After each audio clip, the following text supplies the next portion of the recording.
시간 다 함께 성경 말씀 보도록 하겠습니다. 우리가 함께 볼 성경 말씀은 로마서 5장 13절부터 20절까지 말씀이 우리가 함께 볼 본문의 말씀이고, 여러분들과 함께 읽고자 하는 말씀은 로마서 5장 20절에 기록되어 있는 한 절의 말씀만 한 목소리로 함께 봉독하도록 하겠습니다. 봉독합니다. 율법이 들어온 것은 범죄를 더하게 하려 함이라. 그러나 죄가 더한 것에 은혜가 더욱 넘쳤나니. 아멘. 하나님이 세상을 사랑하사라는 말씀을 가지고 여러분들과 은혜를 나누도록 하겠습니다. 자, 아버지와 하나님의 말씀이 우리들의 삶 가운데 들어오게 되면 여러분들, 우리들의 삶 가운데 어떤 변화가 일어납니까? 우리가 성인 군자가 되는 거예요? 우리의 삶 가운데 느닷없이 성화가 일어납니까? 하나님의 말씀이 우리들의 삶 가운데 떨어지면 무엇이 일어나는 거예요? 여러분들이 겪어보셨을 거 아니에요? 여러분들의 삶 가운데 하나님의 말씀이 임하여지게 되면 여러분들의 삶 가운데는 반드시 나타나는 그와 같은 증상이 있어요. 그 증상이 무엇이냐면, 여러분들의 삶 가운데 그렇게 아버지 하나님을 알지 못하였던 세상 가운데 살았을 때는 여러분들은 풍요로운 삶, 풍족한 삶을 살았어요. 그런데 하나님의 말씀이 어느 날 여러분들의 삶 가운데 떨어지게 되면 여러분들의 삶 가운데 반드시 무엇이 일어나게 되냐면, 그 세상으로부터 오는 그 모든 것들이 끊어지기 시작합니다. 즉, 기근과 기갈이 일어나기 시작하더라는 것입니다. 그것을 통하여서 여러분들은 무엇을 깨닫습니까? 보세요. 성경에 수없이 많은 사람들이, 수없이 많은 사람들을 놔두고 우리가 대표적인 출애굽만을 가지고 여러분들 한번 이야기를 해보자.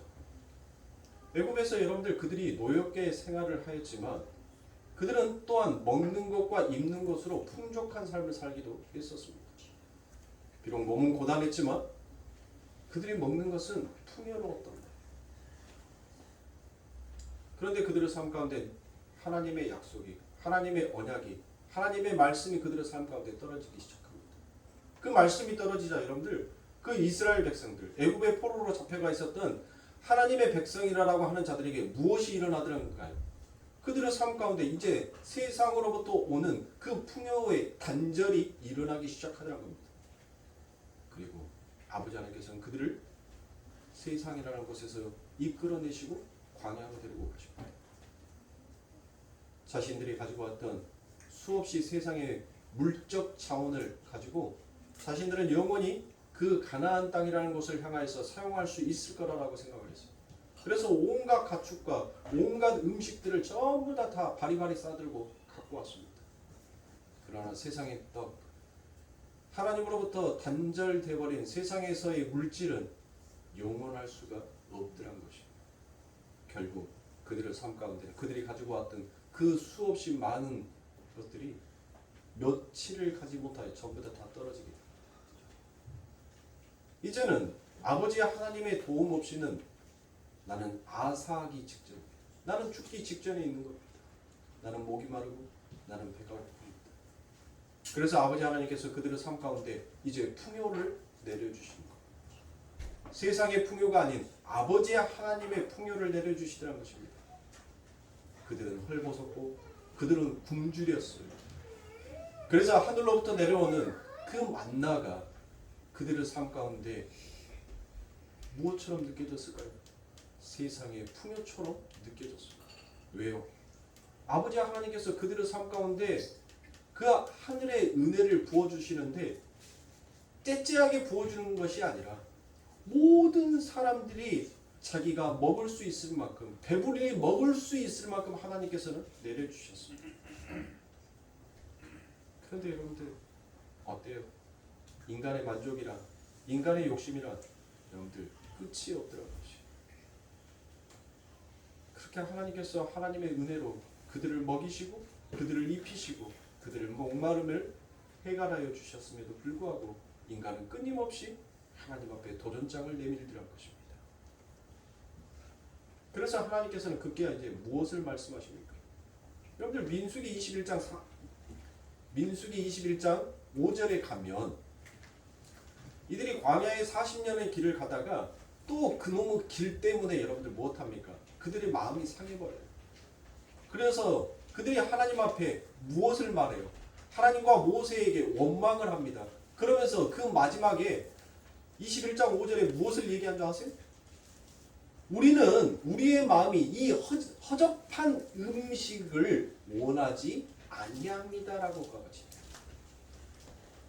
그들이 광야 40년을 그곳까지 어떻게 걸어왔는데 그들의 마음이 상하자 곧장 하나님 앞에 하는 말이 우리의 마음이 이 허접한 음식을 원하지 아니합니다라고 그와 같이 얘기해버립니다. 그때 하나님께서 무엇을 그들의 원망의 소리를 듣고 하나님께서 그들에게 불뱀을 내려보냅니다. 그리고 그 불뱀을 통하여서 의인이든 악인이든 구별하지 않냐고 전부 다 하나님을 물게 만드셨다. 그때 모세가 하나님 앞에 기도를 합니다. 그렇죠.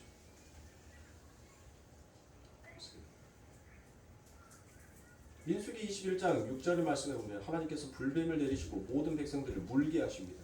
그리고 난 다음에 21장 7절에 가니까 하나님께서 그들에게 해법을 주세요. 그들에게 치유할 수 있는 방법을 주시더라고요. 그게 뭐예요? 그렇죠. 여러분들 이 노뱀의 사건은 여러분들 어디에서부터 미리 예표되어 있는지 아세요? 너희가 어떠한 존재인지를 하나님께서는 이미 창세기 에덴 동산에서부터 말씀하고 있는 것입니다. 즉 인간은 너희는 지금 뭐한 자다라는 거예요. 너희는 이미 아담으로부터 그 불뱀에 물린 자다라는 것을 하나님께서는 이미 말씀하신 거예요. 아담이 범죄함으로 여러분들 하나님께서는 이 세상 가운데 그 에덴에 그 아담에게 무엇을 선포합니까? 이제 사망 선고를 선포해 버립니다. 무트 타무트. 너는 죽고 죽으리라. 너는 정령 죽으리라. 그렇죠. 이제는 아담에게는 더 이상 희망의 그 불빛이 없습니다. 암흑한 세상이 되어버렸어요. 그런데 하나님께서는 그 아담을 불쌍히 여기시고 그 아담에게 하나님께서는 네가 살 수 있는 길은 오직 이거다라는 것을 하나님께서 가르쳐 주십니다. 그게 뭐였어요? 하나님이 만들어 주신 하나님이 준비하여 놓으신 아버지 하나님의 가죽옷이라는 것이요. 하나님은 그 가죽옷을 아담에게 입혀주십니다. 여러분들 그것은 무엇을 상징하는 거예요? 그 가죽옷만 입으면 우리가 에녹처럼 여러분들 흙으로 돌아가지 아니하고 전부 다 하늘나라로 올라가는 거예요? 그 말씀 안에는 지금 오늘 민수기 21장에 기록되어 있는 그 말씀을 상세하게 풀어서 말씀해 주신 거예요. 왜요? 인간의 우매함과 아둔함이 창세기에서부터 말씀했던 그 하나님의 뜻이 무엇인지를 도무지 알지 못하니까 이제 아버지 하나님께서 삶 가운데 체념하게 하신 거예요. 그래 한번 경험해봐. 너희들이 무엇으로 살 수 있는지를 내가 이제 직접 너희들의 삶 가운데 내가 보여줄게. 여러분들 아담이 그 에덴을 열심히 가꾸고 열심히 자연을 보존하고 그 아담이 에덴을 열심히 번영시켜서 여러분들 하나님께서 그에게 가죽옷을 입혀준 것이 결코 아니었습니다. 하나님의 말씀은 한 번 떨어지면 그것이 곧 시행되는 법입니다. 즉 하나님의 백성이 살 수 있는 길은 오직 단 하나라는 거예요. 오직 의의 옷을 입으신 예수 그리스도를 바라보는 것밖에는 없다는 것입니다. 그 이야기를 지금 민수기에서 다시 한번 하고 있는 거예요. 너희는 처음부터 뱀에 물린 자다라는 거예요. 너희는 불뱀에 물린 자다라는 거예요. 그 불뱀에 물려서 너희들은 무엇한 자다라는 거야? 너희는 불뱀에 물린 자마다 다 무엇한다라고 얘기합니까? 죽는다 그러죠. 네. 산다라고 말 안 했어요. 불뱀에 물린 자들이 산다라고 복 받는다라고 여러분들 그렇게 말씀하지 않았어요? 죽는다라고 했어요. 그것은 곧 무엇입니까? 창세기에서 아담이 범죄함으로 인하여서 하나님께서 이 역사 가운데 하나님의 사망의 선포를 하듯이 지금 하나님의 백성이라고 하는 그들에게 하나님은 다시금 사망의 선포를 합니다. 그런데 그것에도 하나님의 긍휼과 사랑이 드러나더라는 것입니다. 하나님의 긍휼과 사랑이 드러나자 하나님께서는 모세에게 무엇을 말합니까? 어떤 것을 말해요? 노뱀을 만들어서 그 장대 위에 달라라. 그리고 무엇 하라라고 얘기합니까? 그 장대에 기름칠해라. 그 장대를 더욱더 크게 만들어라. 그 장대에 달린 노뱀을 누가 더 크게 만드느냐에 따라서 내가 그를 살려줄 것이다.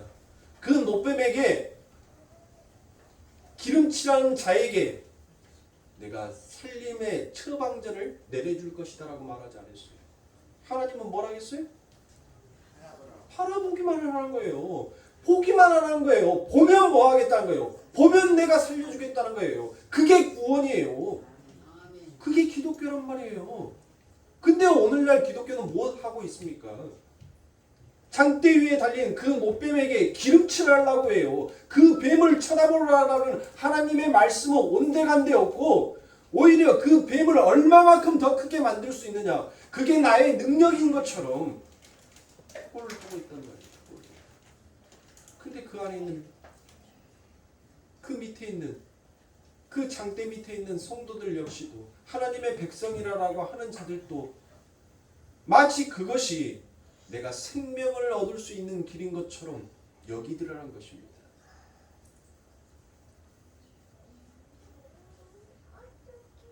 그러므로 사랑하는 성도님들,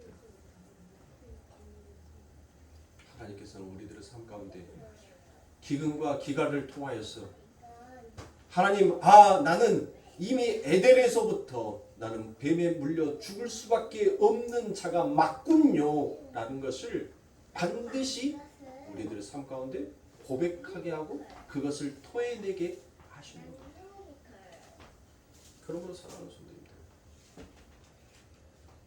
말씀이 성도 안에 침노해 들어오는 것이지 성도가 말씀을 보고 연구하여서 그 아버지 하나님의 나라를 침노하는 것이 결코 아니될 것입니다.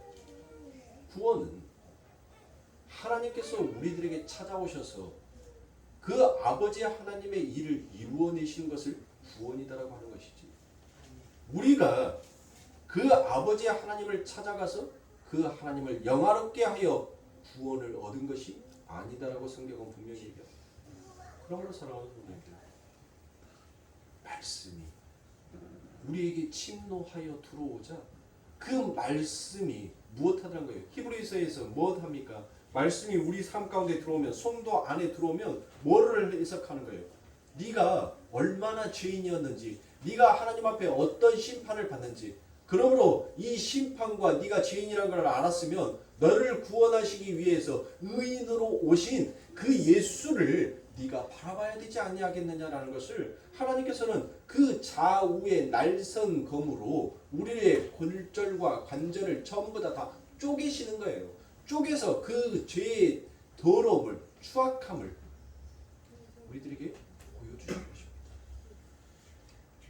말씀이 침노하여 들어오자 그 말씀에 의하여 우리가 정복당하는 거예요. 우리가 말씀을 정복한다고요?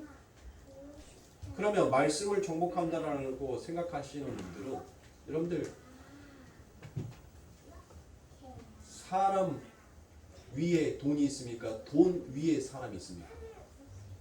네? 근데 요즘 세상은 반대잖아요. 돈을 누가 만들었어요? 사람이 만들었잖아요. 그러면 그 돈은 사람 밑에 해야 된단 말이에요. 사람보다 더 가치가 있으면 안 돼요. 근데 세상은 어떻습니까? 그 돈이 사람의 가치를 매겨요. 그 사람이 잘 배우고 그 사람이 아무리 학식이 있고 그 사람이 아무리 정직하고 바르게 살아왔다 하더라도 돈이 그 사람의 가치와 평가를 하더라고요. 네 어느 집에서 살아? 네 통장에 동그라미가 몇 개 있어? 네 자동차 뭐 타? 네 땅은 몇 평이나 있어? 너 건물 몇 개 갖고 있어? 보세요. 하나님 밑에가 인간이란 말이에요. 근데 인간이 그 하나님 위에 올라가서 정복하려고 한다면 내가 하나님 이 땅에서 얼마나 율법을 잘 지켰고 법도와 규례를 잘 지켰고 그것으로 인하여서 하나님 내가 나의 명성과 나의 인기가 무엇인지를 하나님 보셨지요. 그러니 하나님 영광 받으세요. 이게 오늘날 기독교란 말이에요. 이게 오늘날 기독교. 그래서 잘 돼야 돼요. 그래서 무조건 성공해야 돼요. 예수 믿는 사람들은 여러분들 높은 위치에 다 올라가야 돼요. 왜요? 그게 하나님의 영광이라고 생각하니까. 반대잖아요. 사람이 그 돈을 굴복시켜서 여러분들 그 돈을 가지고 생명을 살리는 길과 죽이는 길로 여러분들 쓰기도 하지만 돈이 그 사람의 모든 것들을 가치를 평가해버리는 세상에 살아간다면 여러분들 얼마나 암울한 세상입니까? 우리가 해놨던 우리의 모든 것들이 그 하나님을 영원하기도 하고 그 하나님을 정말 너희 하나님은 무능력한 하나님인가 보구나. 어떻게 당신의 백성에게 너처럼 그렇게 가난하고 너처럼 그렇게 인기 없고 너처럼 그렇게 실패한 자의 인생을 살게 할 수 있느냐? 아니 나로 인하여서 그 하나님이 평가가 되고 좌우된다면 여러분들 그 하나님이 어찌 전능한 하나님이다라고 말할 수 있단 말이에요. 제가 이 다음 주에 여러분들에게 휴가 갔다 와서 8월 달에 도대체 기독교에서 잘 사는 것과 못 사는 것의 차이가 무엇인지에 대해서 여러분들에게 설교를 할 겁니다. 도대체 뭐가 잘 사는 거고 뭐가 못 사는 거고 뭐가 성공이고 뭐가 실패인지에 대해서 오늘날 이 기독교에 그 모든 것들을 정확하게 정의하고 있는 자들이 없더란 것이고 성공하는 것이 잘 사는 것이고 잘 사니까 하나님 앞에 영광이 되는 것이다라고 그와 같이 생각합니다. 제가 이처럼 자신이 하나님 앞에 나는 어떠한 자인지에 대한 그와 같은 자의식을 올바로 가지고 있는 자들이 이제 하나님 앞에 무엇이더라고 고백하는지 민수기 21장 7절부터 9절의 말씀에 이와 같이 얘기합니다. 백성이 모세에게 이르러 가로되 우리가 여호와와 당신을 향하여 원망함으로 범죄하였사오니 여호와께 기도하여 이 뱀들을 우리에게서 떠나게 하소서라고 이와 같이 얘기합니다. 보세요. 뭘 고백해요? 하나님의 말씀이 자신들의 삶 가운데 들어와서 내가 어떠한 자였는지 이와 같은 올바른 자의식이 있는 자들은 그 하나님 앞에 무엇을 고백하더라고요. 내가 하나님을 향하여서 원망하였으므로 내가 범죄하였으므로 이제 하나님 그 긍휼을 내게 베풀어 주옵소서라고 그와 같이 얘기하더라는 것입니다. 이것을 사도 바울이 오라 누가 나를 이 사망의 몸에서 건져낼꼬라는 이와 같은 탄식의 고백과도 같은 것입니다. 그렇게 올바른 자의식을 가지고 하나님 앞에 고백했던 그들에게 하나님께서 무엇합니까? 싫어. 나 삐졌어. 그냥 죽어. 라고 얘기할까요? 아니죠. 그렇게 올바른 자의식 속에서 하나님 앞에 긍휼을 바라는 그 자녀들을 향하여서 하나님은 다음과 같이 말씀하십니다. 8절과 9절입니다. 여호와께서 모세에게 이르시되 불뱀을 만들어 장대 위에 달라 물린 자마다 그것을 보면 살리라. 모세가 놋뱀을 만들어 장대 위에 다니 뱀에게 물린 자마다 놋뱀을 쳐다본즉 살더라라고 되어 있습니다. 우리가 아버지 하나님 앞에 이와 같은 말씀 속에서 그 말씀이 내 삶 가운데 침노하여 들어와 내가 어떠한 자인지 올바른 자의식을 갖게 되면 우리는 하나님 앞에 하나님 내게 긍휼을 베풀어 주시옵소서. 나를 불쌍히 여겨 주시옵소서. 당신의 나라에 임할 때 나의 이름을 기억하여 주시옵소서라고 그와 같이 고백하는 자들에게 하나님께서 그 고백을 외면치 아니하시고 그들의 그 기도를 들으시사 그들을 살려내 주시더라는 것입니다. 이게 우리 하나님입니다. 그러므로 사랑하는 성도님들, 하나님께서는 이처럼 내가 어떠한 자였는지, 내가 무엇 때문에 이와 같이 타락할 수밖에 없었는지를 그의 삶 가운데 철저하게 배우고 철저하게 깨닫게 되는 것입니다. 그러므로 요한복음 3장 16절에서 하나님이 세상을 이처럼 사랑하사라는 그 이처럼 안에 들어있는 그 하나님의 뜻이 하나님의 사랑이 무엇인지를 아는 자들은 자신의 삶 가운데 모든 것들을 하나님 앞에 하나님 당신은 옳고 나는 틀리옵니다. 그 고백을 하라는 것이죠. 한 주간의 삶이 여러분들은 얼마나 뜨거웠습니까? 다가오는 이 일주일도 여러분들 기온이 이제 더 오를 거라고 얘기합니다. 한낮 기온이 37도까지 오르고 38도까지 오를 수 있을 것이다라고 예보를 하고 있습니다. 체감 온도는 40도가 넘어갈 것이다라고 얘기합니다. 참으로 더워요. 전 세계가 팔팔 끓고 있습니다.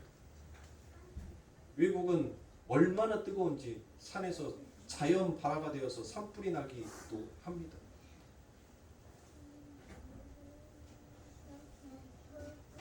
여러분들 하루하루 살아가시는 것이 얼마나 고단하고 얼마나 힘드십니까? 눈 뜨면 그때부터 여러분들 우리는 몸을 움직이지 아니하고는 나를 버틸지 못하게 우리는 끊임없이 나의 몸을 움직이려 하는 그와 같은 힘듦의 삶을 살아갑니다.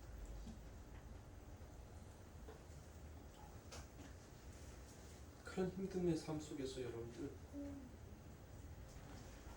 우리 아버지 하나님께서 나를 위하여서 저 태양도 만드셨고 나를 위하여서 이 계절도 만들어 주셨고 우리는 그와 같이 고백할 수 있어야 돼요. 그게 바로 하나님을 하나님으로 진정으로 인정하는 하나님의 백성이라는 것입니다. 하나님이 세상을 이처럼 사랑하셨어. 그 이처럼 안에 무엇이 포함되어 있어요? 내가 포함되어 있다.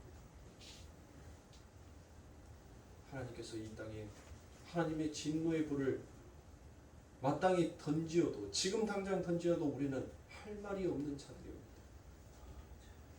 그런데도 불구하고 하나님께서 오래 참으시고 오래 기다리시는 것은 그 세상 가운데 바로 여러분들이 계시기 때문에 아버지 하나님께서 그토록 사랑하고 그토록 기다릴 수밖에 없고 그토록 아버지 하나님은 그 보좌에서 눈물을 흘리면서 기도할 수밖에 없던 여러분들이 계시기에 하나님은 세상을 이처럼 사랑하사 여러분들에게 그 사랑을 오늘도 그 자비하심을 베풀어 주고 계시는 것입니다.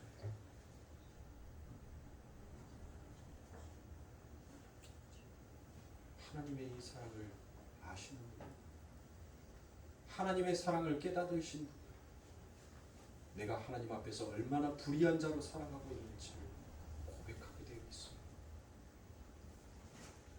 하나님은 우리들에게 명령하셨습니다. 나를 좀 사랑해 주라. 그리고 네가 나를 사랑하듯이 네 형제도 그렇게 사랑해 주라. 우리가 얼마나 불의한 자로 살아갑니까? 내 자신도 사랑하지 못하는 자로 살아가고 있는데 하나님을 사랑한다는 것은 더욱더 머나먼 이야기 같습니다. 내 이웃을 사랑한다는 것은 여러분들 내 귓전에는 들리지도 아니하는 이야기 같습니다. 그러나 하나님의 그 말씀이 우리들의 삶 가운데 뚫고 들어와 우리를 반드시 그와 같은 자로 만들어 놓으시겠다는 것입니다. 아브라함을 보세요. 믿음의 조상 그 아브라함이 그 모리아 산에서 여러분들 무엇을 고백합니까? 결국 하나님께서는 그 아브라함을 택하시고 그 아브라함의 생을 쭉 이끌고 가시면서 그 아브라함 입에서 결국 어떤 말을 실토하게끔 해요?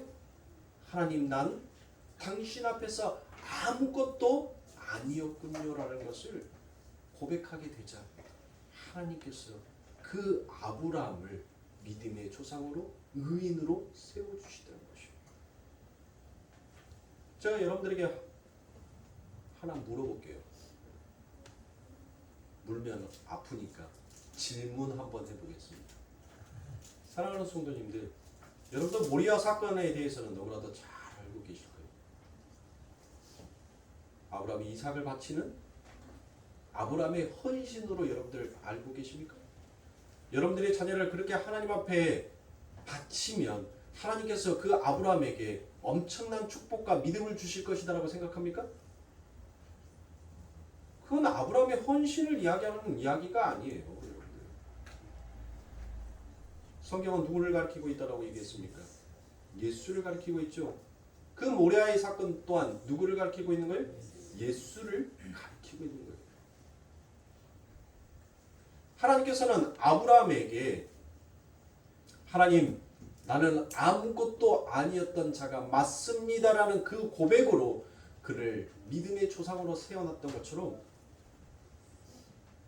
아버지 하나님의 그 백성들 또한 어떤 고백을 하게끔 되어 있어요? 무슨 고백을 하게끔 되어 있어요?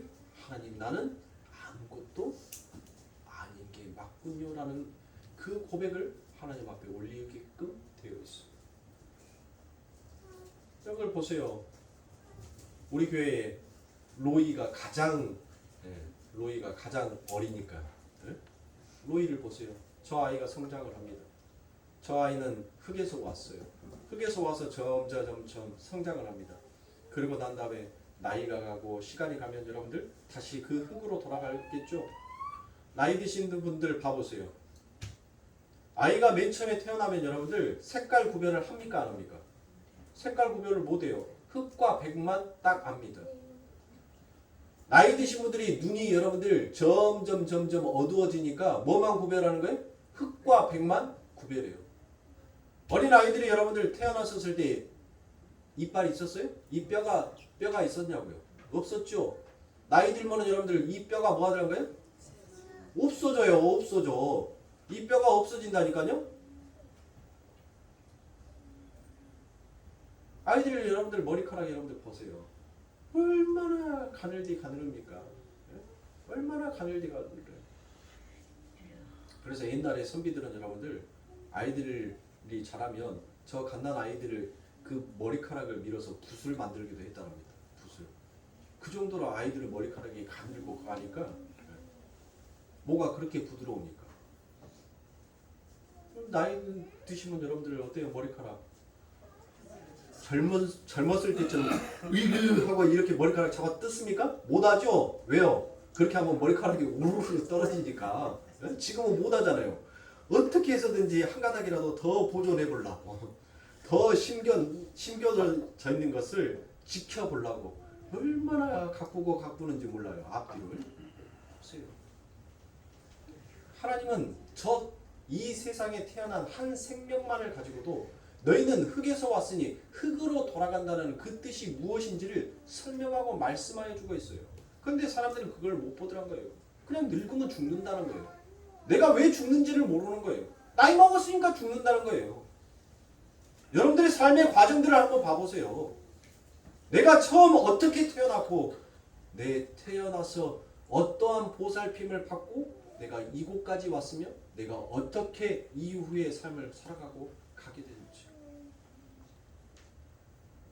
당연한 거예요. 하나님의 말씀이 여러분들의 삶 가운데 이루어지고 있는데 여러분들 우리들은 뭐 하더란 거예요? 나이 드시면 여기도 아파. 여기도 아파. 아픈 게 당연한 거예요. 왜요? 이제 흙으로 돌아갈 시간이 가까워지니까.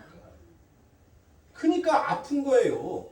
근데 그 아픈 것을 원망을 해요. 불평을 하더란 거예요. 하나님의 말씀은 이미 내 삶 가운데 너는 흙이니 흙으로 돌아갈지라는 그 말씀이 선포되고 떨어졌음에도 불구하고 나는 그것을 인정하고 싶지 않은 거예요. 나는 그 말씀을 받아들이고 싶지가 않은 거예요. 왜요? 나는 비록 늙었지만 내 정신은 아직도 10대, 20대처럼 펄펄하거든요. 내 생각은, 내 몸은 늙었어도, 내 손은 쭈글쭈글해도 내 마음의 정신은 저 10대, 20대 못지않게끔 하늘 날고 있고. 그러니까 인정이 안 되는 거예요. 그걸 받아들이시라고. 여러분들의 삶 가운데 일어나는 모든 일들을 받아들이세요. 맞습니다. 하나님. 내가 이 세상 가운데 하나님 착한 일을 해서 선행을 해서 이 세상을 더욱더 정의롭고 바른 세상을 만들어서 하나님께서 나를 사랑해 주신 것이 아니라 나는 여전히 이 세상 가운데 뱀에 물린 자처럼 늘 아버지 하나님을 원망하였고 하나님께서 내려주신 그 하나님의 은혜를 나는 이와 같은 음식을 나는 이와 같은 하찮은 음식을 원한 적이 없습니다라고 고백하는 우리들의 진짜의 마음을 알아야 합니다. 이 시대에 필요한 것이 무엇입니까? 이 시대에 필요한 것은 여러분들 하나님의 은혜밖에 없는 거예요. 그래서 여러분들 이 시대를 가리켜 너희는 지금 구원받을 때 은혜 받을 때라고 하나님은 말씀합니다. 즉 그 말은 무엇이에요? 하나님의 은혜를 알고 깨달으라는 거예요. 그리고 그 은혜를 알고 깨닫는 자는 무엇하라는 겁니까? 하나님 앞에서 늘 반역하였던 뱀 맞습니다.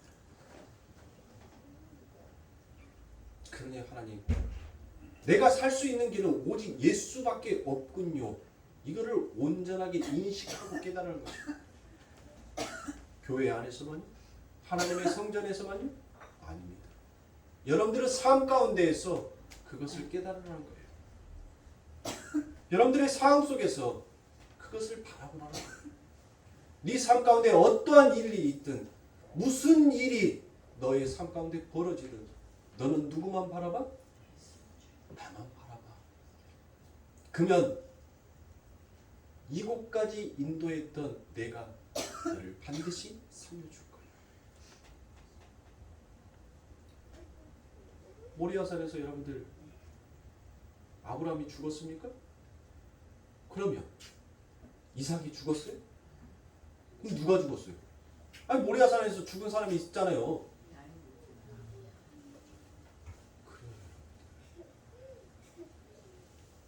아브라함이 그 이삭에게 그 칼을 빼들러 그의 심장에게 찌르려고 했었을 때 이미 아브라함도 그 자리에서 그 현장에서 뭐한 자예요? 죽은 자인 것입니다. 근데 아무도 죽지 않았어요. 아무도. 그러면 누가 죽었어요? 여호와 이레. 여호와 아버지 하나님께서 준비하여 놓으신 그 어린 양이 죽더란 것입니다. 그 어린 양의 죽음으로 인하여서 누가 살아나게 되는 거예요? 이삭이 살아났지 않습니까? 그래서 갈라디아서 2장 20절에 우리가 너무나도 그토록 잘 알고 있는 말씀이 무엇입니까? 내가 그리스도와 함께 십자가에 죽고 우리는 이미 뭐 했어요? 모리아산에서 이미 나는 죽었단 말이에요. 그리고 내가 누구와 함께 다시 살아났다? 그리스도와 함께 내가 다시 살아났다. 자, 그것을 바로 히브리서는 이와 같이 얘기합니다. 히브리서 11장 18절과 19절입니다. 저에게 이미 말씀하시기를 내 자손이라 칭한 자는 이삭으로 말미암으리라 하셨으니 저가 하나님이 능히 죽은 자 가운데서 다시 살리실 줄로 생각한지라 비유컨대 죽은 자 가운데서 도로 받은 것이니라 라고 이와 같이 얘기합니다. 자, 여기에서 히브리서 11장 19절 그 맨 뒷부분에 보면 비유컨대라는 말이 있죠. 비유컨대. 있어요, 없어요? 있어요? 예, 다 있죠. 이 비유컨대가 헬라어로 무슨 말이냐면 헬라어로 너 이거 팔아볼래? 팔아볼래? 비유컨대가 뭐라고요? 팔아볼래? 이게 비유컨대라는 말이에요. 이게 헬라어로 팔아볼래? 안 잊어먹었죠? 의가 뭐라고요? 여름이니까 너무 짜다. 네, 짜게 드시면 안 돼요. 그래서 짜다크 그게 의라라고 했죠, 제가. 네? 비유컨대 뭐라고요? 네, 파라볼레. 파라볼레가 비유컨대. 이 파라볼레라는 이 말이 비유하다, 상징하다라는 뜻이에요. 그런데 그 앞에 보니까 헬라어 원문에 보면 엔 파라볼레, 엔 파라볼레라고 그와 같이 되어 있습니다. 그래서 이 19절의 본문 이 부분을 헬라어 원문에 보니까 이와 같이 직역이 되어 있더란 것이에요. 죽은 자 안에서 도로 가져왔다라고 이와 같이 되어 있습니다. 뭐가? 비유컨대. 죽은 자 안에서 도로 가져왔다는 거예요. 그러니까 이미 이 이삭은 그 모리아 산에서 뭐 했다는 거예요? 그의 육신의 몸은 죽었다는 거예요. 그의 몸은 죽었다는 거예요. 그의 몸은 죽었는데 이제 어디 안에서 도로 가지고 왔다? 예수 그리스도 안에서 다시 도로 가지고 왔다는 거예요. 가지고 바로 저와 여러분들이 예수 그리스도와 함께 우리의 육신의 몸은 그의 십자가에 못 박아서 같이 죽었어요. 그리고 난 다음에 우리를 어디에서 다시 건져와요? 예수 그리스도께서 부활하심으로 말미암아 그 그리스도 안에서 도로 가져오더라. 죽은 자 안에서 도로 가져오더라는 것이에요. 그것을 부활이라고 하잖아요. 우리가. 네? 우리가 그와 같이 예수 그리스도 안에서 다시 가져온 생명이란 말이에요. 그러면 우리는 누구의 생명으로 살고 있는지를 인식해야 하는 것이 그게 기독교이지 않습니까? 그게 진짜 내가 받은 구원에 대한 그 은혜를 깨닫는 자다라고 말할 수 있지 않습니까? 근데 우리는 그걸 모르더라고요. 늘 그거를 망각해요. 내 심장은 내가 뛰고 있으니까 내 것이다라고 생각하더란 거예요. 내 몸뚱아리는 내가 가지고 있으니까 내 것이다라고 여기더란 것이에요. 아닙니다. 우리가 보여주는 이 육신의 이 흙은 이미 흙으로 돌아갔어요. 그리고 아버지 하나님의 그 생명의 영으로 우리가 사는 거예요. 우리의 영혼만 산다고요? 우리 예수님께서 영혼만 살아가지고 고스트처럼 네? 그렇게 자기 제자들에게 막 40일 동안 돌아다녔습니까? 네? 성경은 우리 예수님이 유령처럼 돌아다녔다는 말씀 한 번도 한 적이 없어요. 예수님께서 부활하셨는데 우리의 똑같은 육신의 몸을 가지사 그와 같이 부활하셨고 그 몸을 제자들에게 보이셨습니다. 그래서 뭐 했어요? 의심 많은 도마가 뭐 한 거예요? 진짜네? 이거 못 박혔던 거 이거 진짜네? 옆구리 진짜네? 창 찔린 자국이 있네? 우리 주인이 맞구나. 보세요. 영과 육이 똑같이 부활해서 하늘나라로 갔단 말이에요. 엉뚱하게 여러분들 영혼만 천국에 갈 것이다라고 생각하지 마세요. 여러분들 그 몸 그대로 가지고 아버지 하나님의 나라에 가는 거예요. 그 모습 가지고 가는 거예요.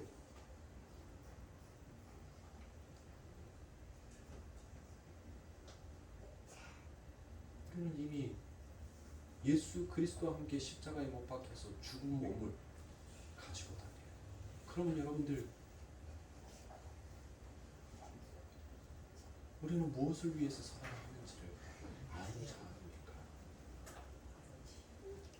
왜 여러분들의 삶 가운데 여러분들 그렇게 기름칠 하려고 그렇게 세상을 뛰어가세요? 그게 사망의 열차를 타고 가는 죽음의 열차인지를 모르시고 왜 그 열차를 어떻게 해선 타보려고 근데 그렇게 가고 계시냐고.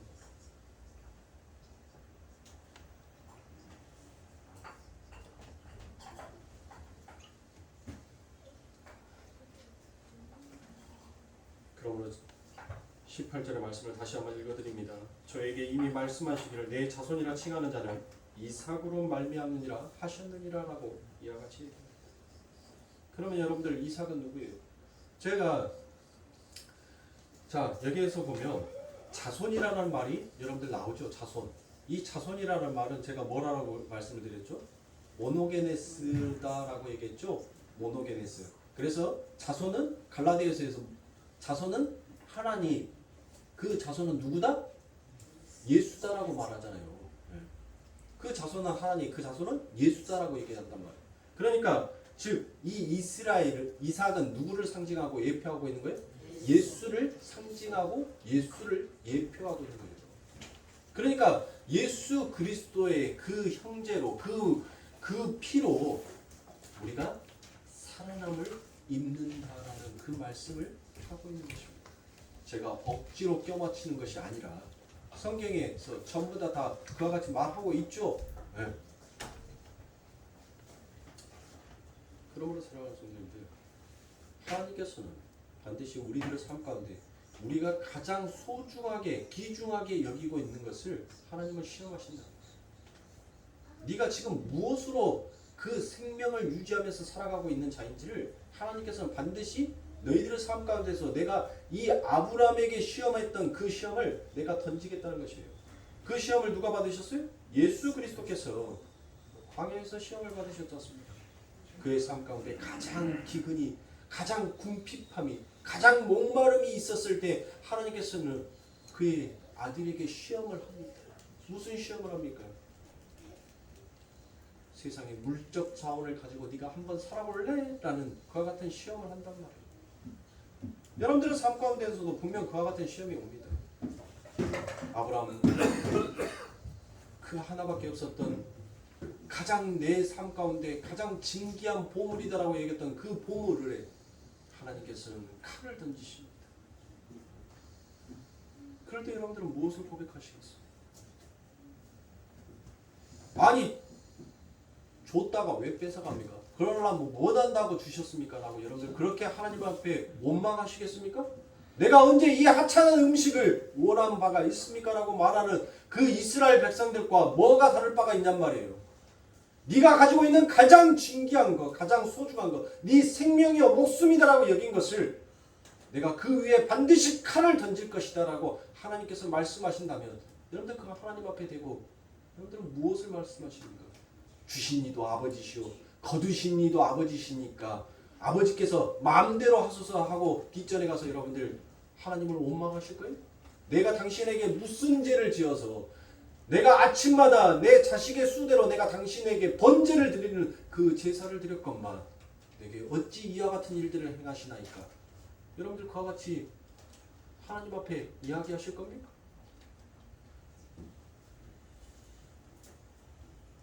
성도는 그 모든 시험들 앞에서 자기의 영광을 버리고 아버지의 하나님의 영광을 선택해야 합니다. 자기의 영광을 위하여서 사니까 여러분들 우리들이 맨날 시험에서 뭐 하는 거예요? 낙방하는 거예요. 자기의 영광을 위해서. 하나님께서 우리들의 삶 가운데 늘 시험을 던져요. 너 그 가장 소중한 거, 네가 가장 성공하고 싶어하는 그 계획 속에 내가 지금 칼을 던진다면, 내가 그 삶 가운데 내가 만약에 불을 던진다면 너는 무엇이다 고백할게. 그 성도의 고백, 그 자녀의 고백을 듣고 싶은 거예요. 근데 우리는 못합니까?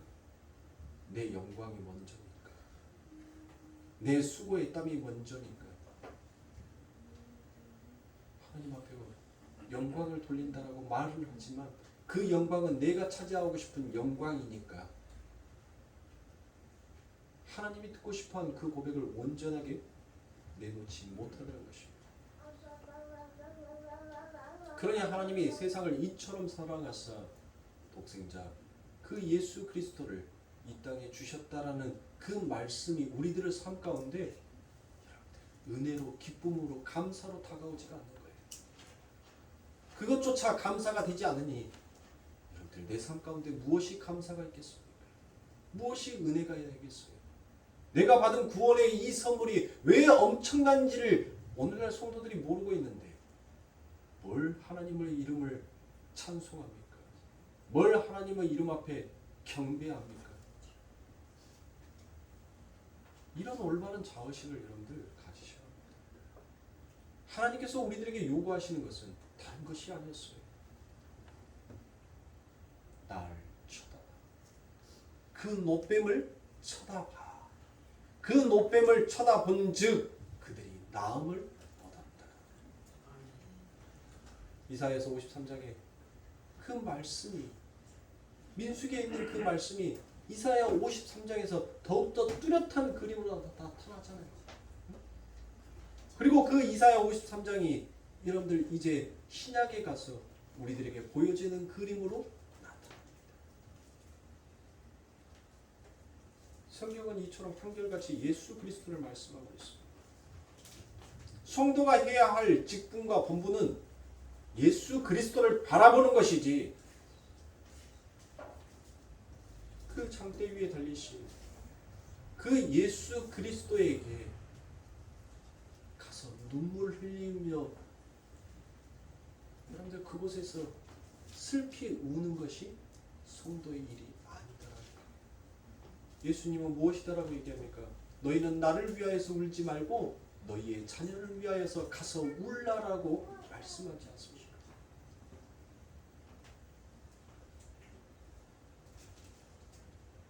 여러분들이 하나님 앞에서 여러분들의 열심을 여러분의 땀을 내는 것을 하나님은 결코 원하지 아니합니다. 땅은 이미 저주를 받았습니다.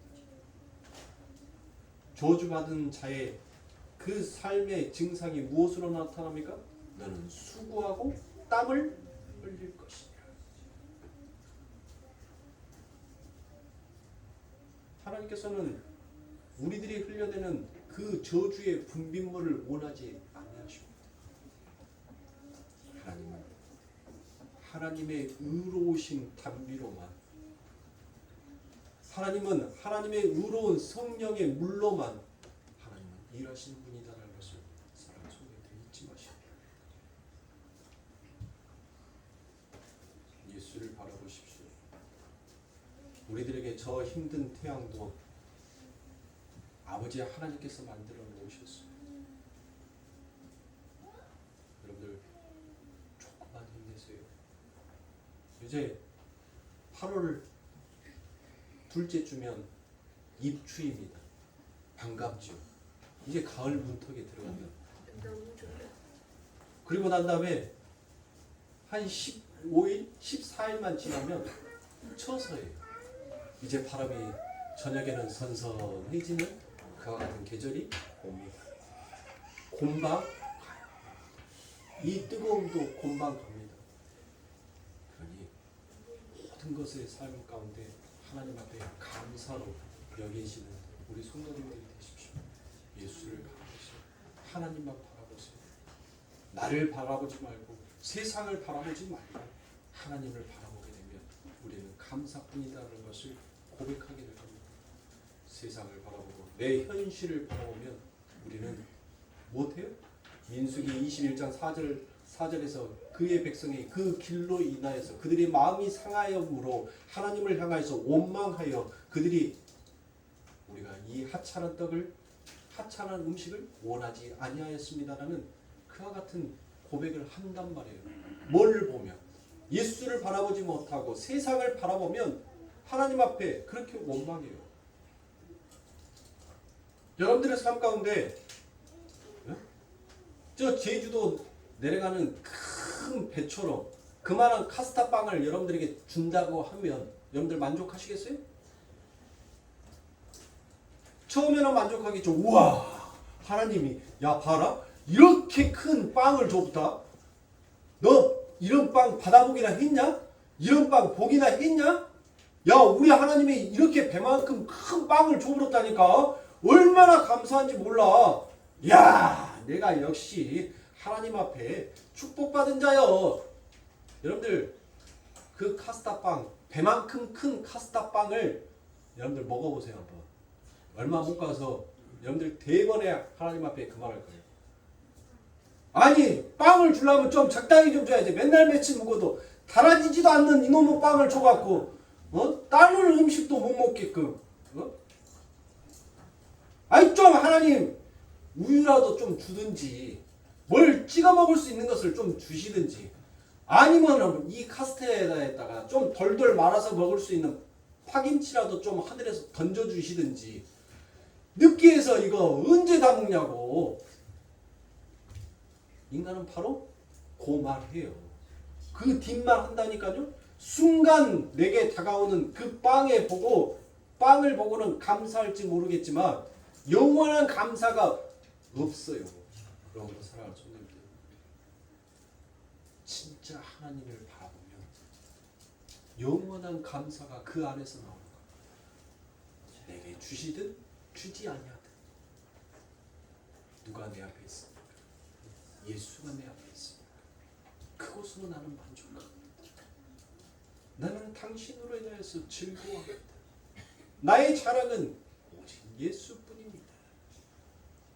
그 바울의 고백이 여러분들의 고백, 그 고백을 하나님께서는 오늘 또 이 땅에 당신의 백성들에게 간절하게 받고 싶고 듣고 싶어하는 하나님이십니다. 힘내시고 잘 견디실 바랍니다. 하나님께서 분명 여러분들에게 견딜 수 있는 그 힘을 주실 거예요. 이겨내시고 승리하시는 여러분들이 되시길 주님의 이름으로 축원합니다. 기도하겠습니다.